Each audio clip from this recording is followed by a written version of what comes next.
Hello class 11th student, चलिए अब start करते हैं हम लोग कुछ क्वेश्चंस जो कि फंडामेंटल प्रिंसिपल ऑफ काउंटिंग से सिंपल बन जाएगा। कोई परमुटेशन कम्बिनेशन की ज़रूरत नहीं है, बस मल्टीप्लिकेशन रूल लगेगा या एडिशन रूल लगेगा और क्वेश्चन बन जाएंगे। जिसमें हम पहला क्वेश्चन लिख रहे हैं, लिखते समय हम पॉज कर देते हैं वीडियो को।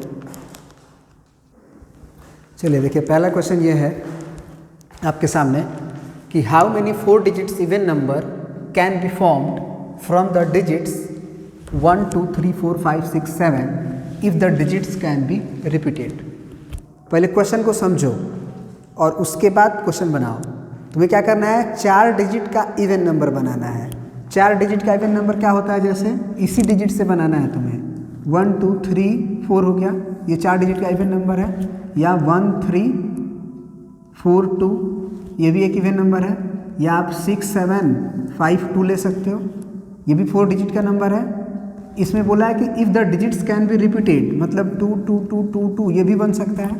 तो 4 डिजिट का इवन नंबर बनाना है।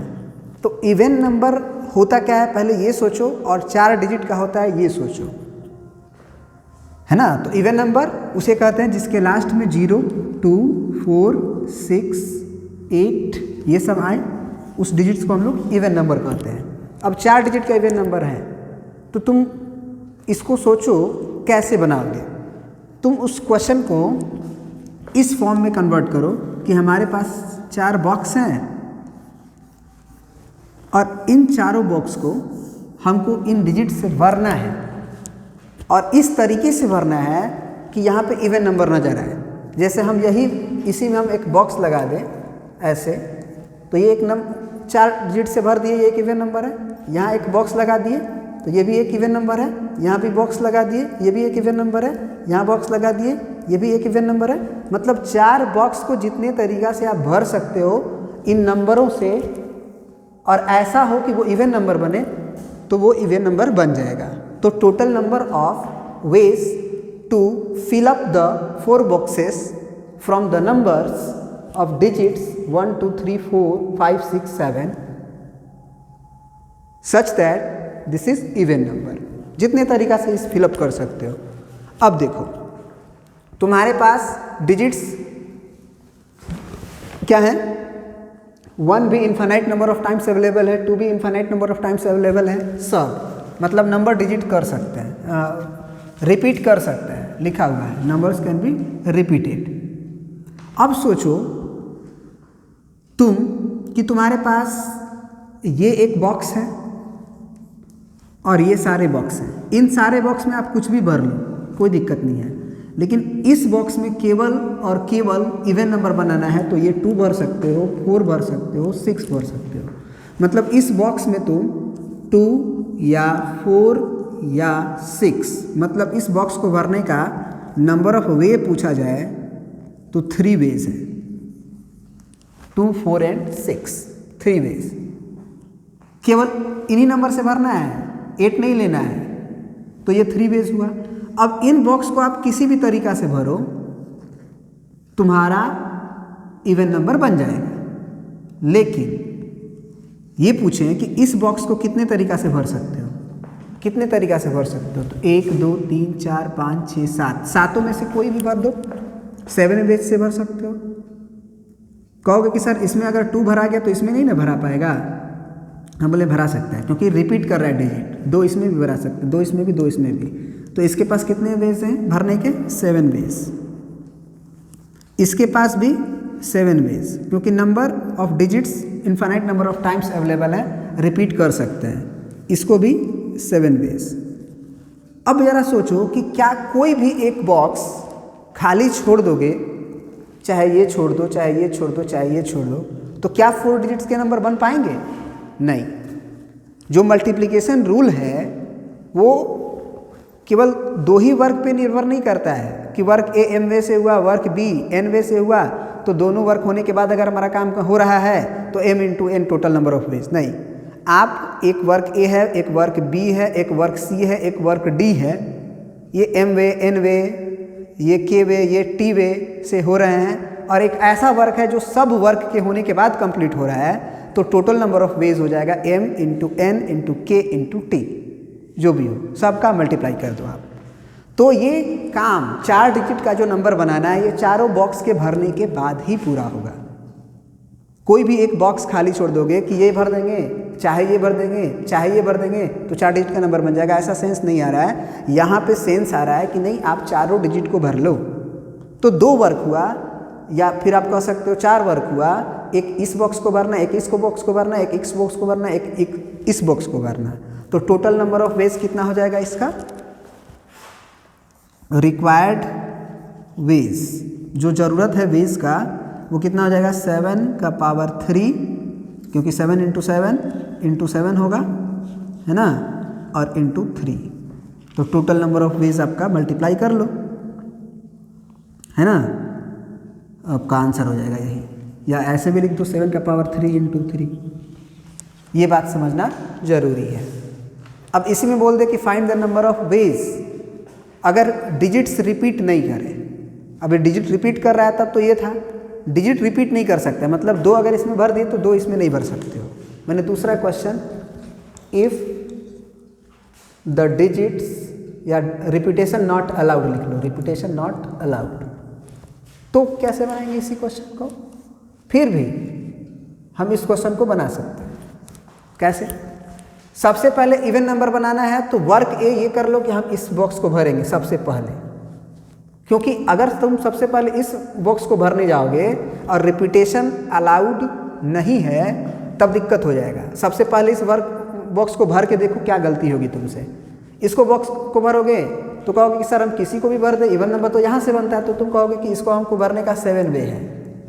अब ये बोलोगे कि सर रिपीटेशन अलाउड नहीं है, तो जो नंबर इसमें भर गया, जैसे मान लीजिए कि कोई भी व्यक्ति भर रहा है तो 3 एक समय भराया होगा तो वो 3 इसमें नहीं भर सकता है, या 2 भराया होगा तो 2 इसमें नहीं भर सकता है, यानी कि एक टाइम में कोई ना कोई डिजिट तो इसमें आ गया होगा तो उसको ये नहीं भर सकता है, तो इसको हो गया 6 वे। फिर 2 डिजिट भर गए, एक इसमें एक इसमें, तो इसको भरने का 5 वेज, और इसको फिर हो गया 4 वेज।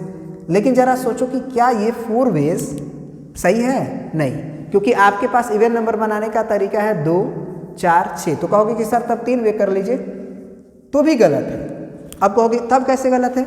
हम कहेंगे कि जब तुम यहाँ पे भर रहे थे डिजिट 7 वे से, तो यहाँ पे तो सातों के पास इक्वल अवेलेबिलिटी है आने की, 2 भी आ सकता था।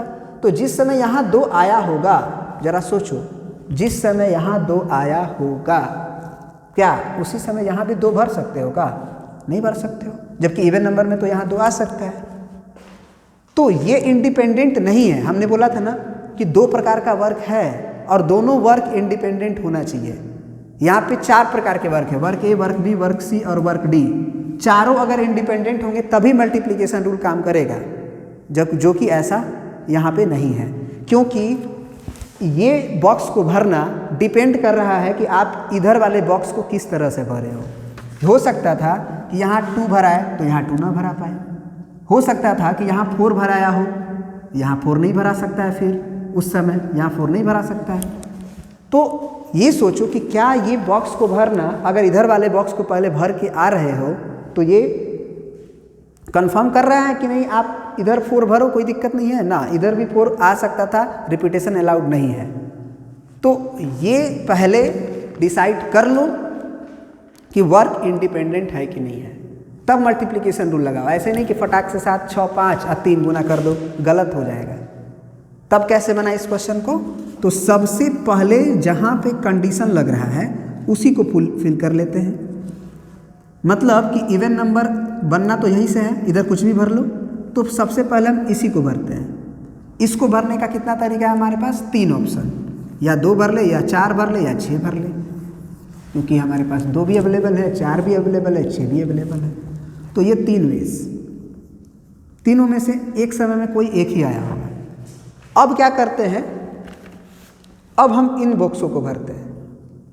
अब जरा सोचो कि 3, 2, 4, 6 में से कोई एक ही आया होगा, तो अब भर सकते हैं, अब कोई दिक्कत नहीं है। अब इसको भरेंगे कितने तरीका से हम लोग, जरा सोचो। तो टोटल नंबर ऑफ वेज कितने थे हमारे पास? 1, 2, 3, 4, 5, 7 था, एक भर गया तो ये 6 हो गया। ये कितना हुआ? देखो अब 2 डिजिट भर गए होंगे, एक यहाँ पे एक यहाँ पे, ये 5 वे हुआ। अब ये 5 वे, क्योंकि रिपीटेशन अलाउड नहीं है ना, जो भी नंबर इसमें भराएगा। अब कहोगे कि सर ऐसा तो हो ही सकता था, तो हम बोलेंगे कि नहीं हो सकता था, जो तुम सोच रहे हो वो नहीं हो सकता था कि यहाँ 2 आ जाए यहाँ भी 2 आ जाए। नहीं, जब 2 तुम यहाँ पे भरे होगे तो यहाँ 2 नहीं भराया होगा।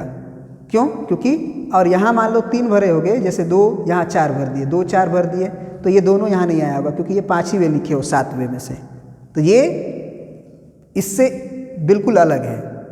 क्यों? क्योंकि जब इसमें एक डिजिट भरा गया तो वो डिजिट हम थोड़ी इसमें भर रहे हैं, ये भी समझना जरूरी है। तो ये 5 वे और ये 4 वे, सॉरी ये 3 वे, ये 6 वे, ये 5 वे, ये 4 वे, टोटल 4 वेज।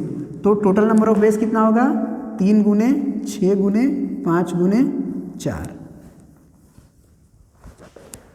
ये आंसर होगा इसका, इस क्वेश्चन का। आई होप कि तुम ये समझ गए होगे।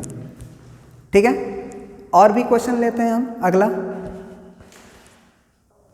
चलो, जैसे मान लो ये क्वेश्चन है तुम्हारे सामने, इसमें बोल रहा है कि if a coin tossed 3 times, एक क्वाइन है उसको 3 बार उछाला गया, पहला बार, दूसरा बार, तीसरा बार, then find the number of outcome sequences. तो total number of outcome sequences क्या आ सकता है? तो हो सकता था पहला बार उछाले हेड आए, दूसरा बार भी हेड आए, तीसरा बार भी हेड आए। ये भी हो सकता था पहला बार हेड, दूसरा बार टेल, अगला बार फिर हेड हेड टेल आ जाए। तो इस तरह से टोटल नंबर ऑफ सीक्वेंसेस कितने होंगे? तो एक तो क्वेश्चन है आंसर करने का कि आप पूरा लिख दो, लेकिन हम लोग क्या पढ़ रहे हैं? परमुटेशन कम्बिनेशन, मतलब how to count without counting, बिना गिने हुए उसको mathematically fundamental principle of counting से कैसे बनाएंगे।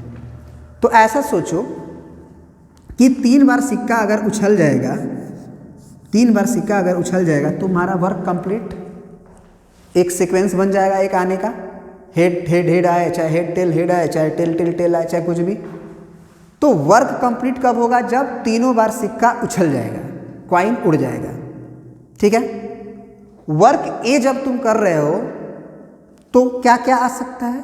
टोटल नंबर ऑफ वेज कह सकते हो, या ये कह सकते हो कि क्या क्या आउटकम आ सकता है, हेड आएगा या टेल आएगा। मतलब यहाँ पे जो एपियर ऐसा सोच सकते हो कि ये 3 बॉक्स को जितने हेड और टेल के कॉम्बिनेशन से भर सकते हैं उतने ही सीक्वेंसेस नज़र आएंगे।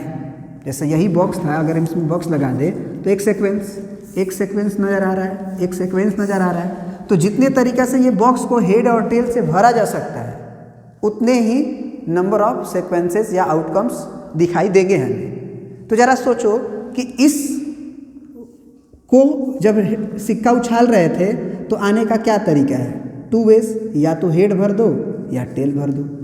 इसके पास भी कितने ऑप्शंस हैं भाई? 2, क्योंकि पहला बार सिक्का उछाले उससे दूसरे बार सिक्का उछालने से कोई मतलब नहीं है।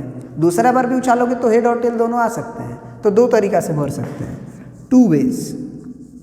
और इसको भी हम 2 वे से ही भर सकते हैं। अब जरा सोचो कि क्या तीनों बार में से कोई भी एक बार सिक्का उछालना छोड़ दे तो क्या ये सीक्वेंस बन पाएगा? तो जवाब आया नहीं। मतलब एंड का सेंस आ रहा है, मतलब ये भी हो एंड ये भी हो एंड ये भी हो तो एक सीक्वेंस बनेगा। तो टोटल नंबर ऑफ वेज में मल्टीप्लाई होगा, मतलब कि 2 × 2 यानी कि 8। और तुमको सामने हम बना के भी दिखा दे रहे हैं क्या क्या होगा। पहले बार मान लो हेड हेड हेड आया, अगले बार हेड हेड टेल आया, फिर पहले बार हेड आया, फिर टेल आया, फिर हेड आया। फिर ये हो सकता है कि पहले हेड आया फिर टेल टेल आ जाए, है ना। फिर हो सकता था कि टेल टेल टेल आए, फिर ये हो सकता था कि टेल हेड हेड आए, फिर हो सकता था कि टेल टेल हेड आए, फिर हो सकता था कि टेल हेड टेल आए, है कि नहीं। तो ये 1 2 3 4 5 6 7 8, कुछ गड़बड़ हुआ है क्या? कोई 2 बार लिखा गया है शायद, क्योंकि एक तो बच रहा है ना, टेल टेल टेल, ये बच रहा है। नहीं हो चुका है, सॉरी। तो 8 को आ गया तुम्हारा, इसके अलावा नहीं आ सकता है। तो ये छोटे क्वेश्चन में काम कर गया, लेकिन ज़रा सोचो कि उसी सिक्के को हम 13 टाइम्स उछाल दे और पूछे कि आउटकम्स का जो रिजल्ट आएगा उसका sequences, total number of outcomes का जो सीक्वेंस बनेगा वो कितना होगा। तो क्या गिन पाओगे? नहीं गिन पाओगे, क्योंकि अब बनेगा 13 बॉक्स। 1 2 3 4 5 6 7 8 9 10 11 12 13 1 2 3 4 5 6 7 8 9 10 11 12 13 इसको भी भरने का 2 2 2 अप टू 2 तो कितना बार 2 13 टाइम्स। अब तुम सोचो कि 2 का पावर 13 काउंटेबल है, तो ऐसे गिन गिन के बनाना संभव नहीं है। तो इसीलिए बस ये सोचो, सेंस को देखो कि इन 13 बॉक्स को जितने तरीका से हेड और टेल, ये दोनों रिजल्ट यहाँ दिखाई दे सकता है, उछाल रहे हो तो यहाँ भी दिखाई दे सकता है। तो 2 ऑप्शन है भरने का, या तो हेड भरो या टेल भरो। फिर ऐसा नहीं है कि यहाँ हेड आ गया तो दोबारा हेड नहीं आएगा या टेल नहीं आएगा, इसमें भी 2 ही भर सकते हो, इसमें भी 2 भर सकते हो। और काम कब कंप्लीट होगा, 13वां सीक्वेंस कब नजर आ जाएगा आपके आँख के सामने, जब 13 बार सिक्का उछल जाएगा। यानी कि वर्क सी कंप्लीट कब हो रहा है, जब सारे के सारे बॉक्स भरा जा रहे हैं। एंड का सेंस हो रहा है, ऐसा तो नहीं है कि कोई एक बॉक्स को भर दोगे तो सब भर जाएगा। या का सेंस नहीं आ रहा है कि प्लस करोगे 2 + 2 + 2, नहीं। तो बिल्कुल आंसर समझ में आना चाहिए। और अब तुमको ये समझ में आना चाहिए कि इंडिपेंडेंट इवेंट भी है, मल्टीप्लिकेशन रूल कैसे लग रहा है, एंड सो ऑन। चलो कुछ और क्वेश्चन करते हैं। चलिए अब इस क्वेश्चन को समझिए क्या कह रहा है। देखो, हर क्वेश्चन में कुछ ना कुछ सीखोगे कि कैसे मल्टीप्लिकेशन रूल लग रहा है और कैसे नहीं। 2-4 क्वेश्चन, 5 क्वेश्चन, 6 क्वेश्चन देखो पहले, बनाने से पहले, या बनाओ भी खुद से, सोचो। और उसके बाद थ्योरी तुमको खुद डेवलप हो जाएगा अंदर कि क्या हो रहा है एक्चुअली। तब धीरे धीरे क्वेश्चंस को तुम बनाने लगोगे, न्यू क्वेश्चन भी बनाने लगोगे, है ना। तो ध्यान से पहले समझो कि हो क्या रहा है, या क्वेश्चन को कैसे हम अपने लैंग्वेज में तब्दील करके उसमें थ्योरी लगा रहे हैं। इसमें कह रहा है कि find the number of ways in which 4 objects out of 10 different objects can be placed in a line on a desk. एक डेस्क है तुम्हारे सामने, और इस डेस्क पे तुम्हारे पास कितने डिफरेंट ऑब्जेक्ट हैं, 10 डिफरेंट ऑब्जेक्ट्स हैं। मान लो A है, B है, C है, D है, E है, F है, G है, H है, I है। 1 2 3 4 5 6 7 8 9, I के बाद J है। अब ये 10 ऑब्जेक्ट को क्या करना है, 10 को नहीं एक सेल्फ पे सजाना है, नहीं। Find the number of ways in which 4 objects out of 10 different objects can be placed in a line. Actually इसको परमुटेशन से करो तो और आसान होता है, परमुटेशन कम्बिनेशन करो तो और आसान होता है। लेकिन हम देखो सिंपल इसको फंडामेंटल प्रिंसिपल ऑफ काउंटिंग से करके दिखा देंगे। कोई परमुटेशन कम्बिनेशन की जरूरत नहीं है। नहीं तो आप कर सकते हो 10c 3 × फैक्टोरियल 3, जो जानते होंगे वो समझ गए होंगे कि 10 में से 4 है ना, तो 10 में से 4 ऑब्जेक्ट सेलेक्ट करेंगे और उस 4 को फिर से अरेंज कर देंगे। ऐसे कर सकते हैं, लेकिन नहीं पढ़े हो, चलो इसको समझो पहले कि मान लो तुम इस सेल्फ पे 4 बॉक्स बना लो। अब इस ABCDEFGHIJ में से जो 10 ऑब्जेक्ट मान रहे हो तुम, डिफरेंट हैं इसीलिए सबको नामकरण अलग कर दिए। इन 10 ऑब्जेक्ट को जितने तरीके से इन 4 बॉक्स में रख सकते हो, जितने पॉसिबल तरीके से उसके अंदर रख सकते हो, उतने ही अलग अलग वे से डेस्क पे इस 10 ऑब्जेक्ट को रख सकते हो। सिंपल सी बात है। तो बहुत आसान क्वेश्चन है। कैसे? हम बोलेंगे कि इसमें इवन नंबर और ऑड नंबर तो बनाना नहीं है, या इसमें जो भर सकते हैं इसमें नहीं भर सकते हैं, नहीं। हाँ, अब इस बॉक्स को भरने का तरीका कितना होगा, तो कोई भी बंदा कहेगा कि सर A भी भर सकते हैं, B भी भर सकते हैं, C भी भर सकते हैं, D भी भर सकते हैं, कोई भी भर सकते हैं सर। तो हम बोलेंगे कि पहले बॉक्स को भरने का नंबर ऑफ वेज कितना है, तो 10 वेज, 10 वेज। अब हम बोलेंगे कि क्या अगर इसमें A भर लोगे तो क्या इसमें A भर पाओगे, नहीं। क्यों? क्योंकि A ऑक्युपाई हो चुका है। या B भर चुके होगे तो B इसमें भर पाओगे, नहीं। C भर चुके होगे तो C भर पाओगे, नहीं। कोई एक ना एक लेटर या ऑब्जेक्ट इसमें यूज हो चुका है तो वो अब इधर नहीं भर सकते हैं, तो इसको भरने का जो वे होगा वो एक कम हो जाएगा। 10 ऑब्जेक्ट से तुम्हारे पास अब 9 वेज हो जाएंगे, इसको भरने का 8 वेज हो जाएंगे क्योंकि 2 ऑब्जेक्ट भरे जा चुके हैं, इसको 7 वेज, ठीक है ना। और चारों का चारों ऑब्जेक्ट डेस्क पे एक स्ट्रेट लाइन में कब रखा जाएगा? जब चारों का चारों बॉक्स फिलअप हो गया होगा, भरा जा चुका होगा। ऐसा नहीं है कि कोई एक बॉक्स को खाली रख दोगे तो भर जाएगा, या ऐसे सेंस नहीं आ रहा है कि एक बॉक्स को भर दे तो भी चारों डेस्क पे आ जाएंगे ऑब्जेक्ट, या इसको भर दे तो भी आ जाएगा, ऐसा सेंस ही नहीं है। ये भी बॉक्स भरना है, ये भी बॉक्स भरना है, ये भी बॉक्स भरना है, ये भी बॉक्स भरना है। कंडीशन है कि नहीं, भरना ही है आपको। तो जब क्वेश्चन बनाते समय कंडीशन का सेंस है, एंड का सेंस है, तो मल्टीप्लिकेशन लो। तो total number of veg 10 × 9 × 8 × 7। I hope कि ज़्यादा एक्सप्लेन कर रहा है, लेकिन फिर भी शुरुआत है। जो बच्चे जानते हैं वो तो समझ जाएंगे, लेकिन जो नहीं जानते हैं, कमज़ोर हैं, उनको दिक्कत होगा। इसीलिए मैं बार बार फोकस करके समझा रहा हूँ, ठीक है। तो अब सोच लो कि इसका मल्टीप्लिकेशन कितना बड़ा आएगा। क्या संभव है इसको दिखा पाना, एक एक लिख के 4-4 का कॉम्बिनेशन बना के? नहीं, बहुत बड़ा होगा ना, बहुत बड़ा होगा। देख रहे हो 9 8 72 × 7 × 10, तो 7 दूना के 14, 49 और 1 50, एक जीरो बढ़ाओ। 5040 तरीके से इन 4 ऑब्जेक्ट को 10 में से रखा जा सकता है, ठीक है ना। ये चीज़ समझना है। चलिए अगला क्वेश्चन करते हैं।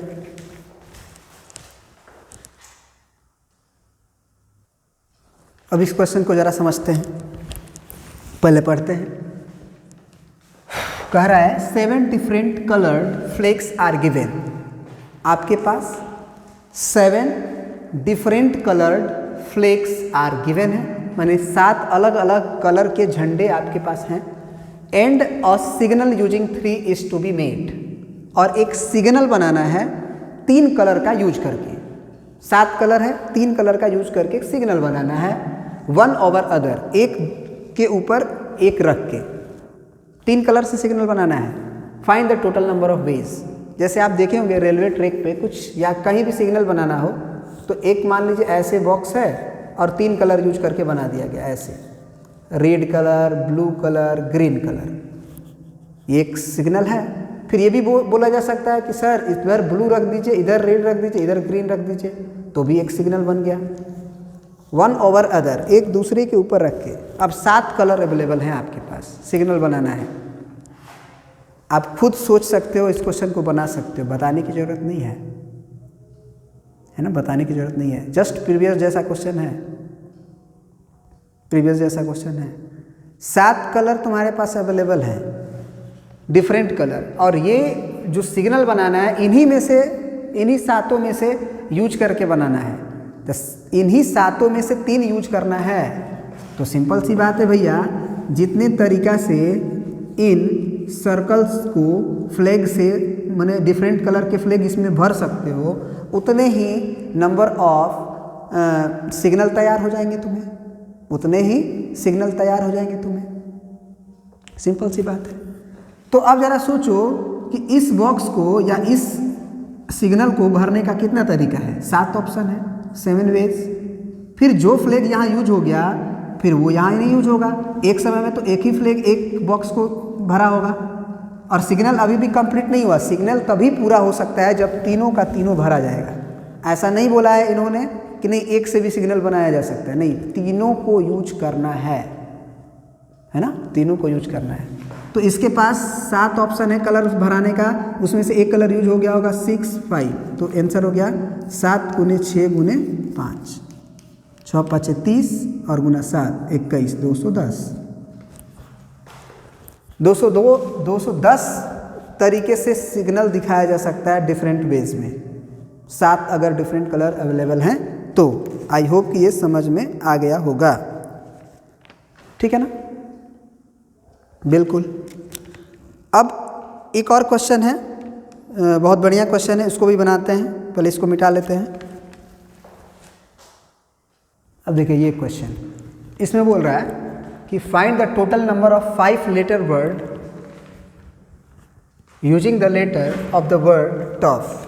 Find the total number of letter word using the letters of the word tough. Repetition allowed, repetition not allowed. मतलब बिना मीनिंग का और बिना, ये 1 2 3 4 5 हैं, इन 5 लेटर का यूज करके आपको लेटर्स बनाने हैं, चाहे उसका मीनिंग निकले चाहे मीनिंग नहीं निकले। पहला है कि रिपीटेशन अलाउड है, मतलब टी जो है वो जितना बार आप यूज कर सकते हो, मतलब ये भी वर्ड बना सकते हो। 5 बॉक्स बना दिए, 1 2 3 4 5, T T T T T इसमें भर सकते हैं। मैंने T infinite number of times available है, रिपीटेशन अलाउड है, इसका मतलब होता है। ओ उसी तरह से infinite number of times available है, तो ये भी वर्ड बन सकते हैं। टी ओ ओ ओ ओ ये भी वर्ड बन सकते हैं, रिपीटेशन अलाउड है तो 5 वर्ड्स के। तो total number of letter word कितने होंगे? ऑब्वियस सी बात है, जितने तरीका से इन 5 बॉक्स को आप भर सकते हो इन लेटरों की मदद से, उतने ही लेटर्स वर्ड तैयार होंगे। सिंपल सी बात है। क्या कोई एक बॉक्स खाली रह जाएगा तो भी क्या लेटर वर्ड 5 वर्ड का तैयार होगा? नहीं, सबके सब बॉक्स फिलअप होने चाहिए। एंड का सेंस आ रहा है, या का सेंस नहीं आ रहा है, इनटू होगा। सिंपल सी बात है। ये भी बॉक्स भरे जाने चाहिए, ये भी बॉक्स भरे जाने चाहिए, ये भी बॉक्स भरे जाने चाहिए, ये भी एंड ये भी। इसको भरने का कितना तरीका है या इसको भरने का कितना तरीका है? कोई एक जगह से शुरू कर सकते हो, 1 2 3 4 5, 5 वे। अब इसमें 4 वे मत लिखना, क्योंकि पहला क्वेश्चन में हमारा था रिपीटेशन अलाउड, पहला का सोल्यूशन देख रहे हैं। तो 4 3 2 1 यानी कि फैक्टोरियल 5 कर सकते हो। ये भी बताए थे कि factorial n gives the number of total arrangements of r things, है ना, r things in a line. Factorial r gives the number of total arrangements of r things in a row. एक रो में जितने तरीका से वो arrange कर सकते हो आर ऑब्जेक्ट को, वो तो 5 थे, 5 फैक्टोरियल 5 आ ही रहा है, जिसका वैल्यू होता है 120। दूसरा क्वेश्चन है रिपीटेशन नॉट अलाउड, सॉरी गलती कर दी। रिपीटेशन अलाउड था तो ये भी 5 होगा, ये भी 5 होगा, ये भी 5 होगा, ये भी 5 होगा, यानी 5 का पावर 5। दूसरे क्वेश्चन में जो था रिपीटेशन नॉट अलाउड, इसमें होगा फैक्टोरियल 5 आंसर। आई होप आप समझ गए होंगे। 5 4 3 2 1 और इसका मल्टीप्लाई आता है 120। ठीक है, अब आते हैं नेक्स्ट क्वेश्चन, जो कि बहुत ही इंपॉर्टेंट क्वेश्चन है। अच्छे लोगों को नहीं समझ में आता है, आप समझो, समझ में नहीं आता है क्वेश्चन है, क्योंकि 2 क्वेश्चन लेने जा रहे हैं इसमें, और वो क्वेश्चन क्या है देखोगे।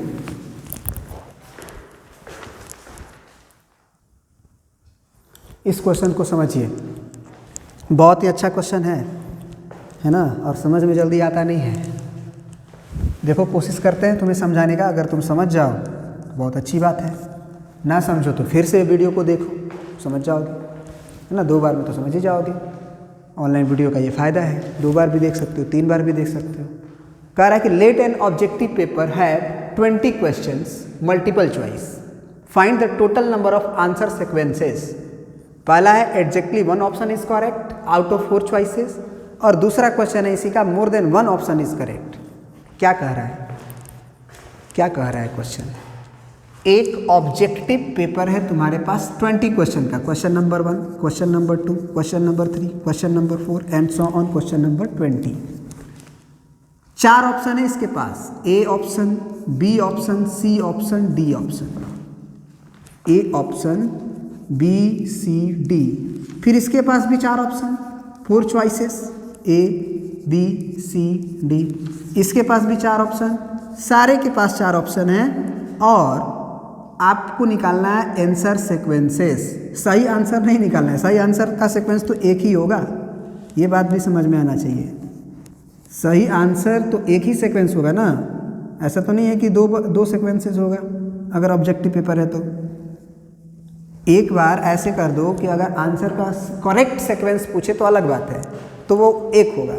क्यों? क्योंकि मान लो पहला का ए, दूसरा का बी, तीसरा का ए, चौथा का ए, पांचवा का ए, छठवां का ए, ऐसे करके लास्ट का बी अगर सही है एंड सो ऑन, तो वही एक सही है। बाद बाकी अगर ए को छोड़ के इधर बी रंग दो, इधर अलग कर दो, तो फिर वो गलत सीक्वेंस होगा। तो करेक्ट आंसर सीक्वेंसेस नहीं निकालना है। कोई भी बच्चा रैंडमली रंग रहा है, उसको नहीं पता है आंसर क्या है क्या नहीं है, वो रंग रहा है, तो कितने टोटल आंसर सीक्वेंसेस निकल सकते हैं इसके, गलत हो सही हो उससे कोई मतलब नहीं है। Total number of answer sequences कितने निकल के आ सकते हैं, ये क्वेश्चन है। पहला क्वेश्चन है कि exactly 1 option is correct. Exactly 1 option is correct का मतलब पहला का ए बी सी डी में से कोई एक ही सही है। दूसरा का ABCD में से कोई एक ही सही है, तो टोटल आंसर सीक्वेंसेस कब निकल के आएंगे?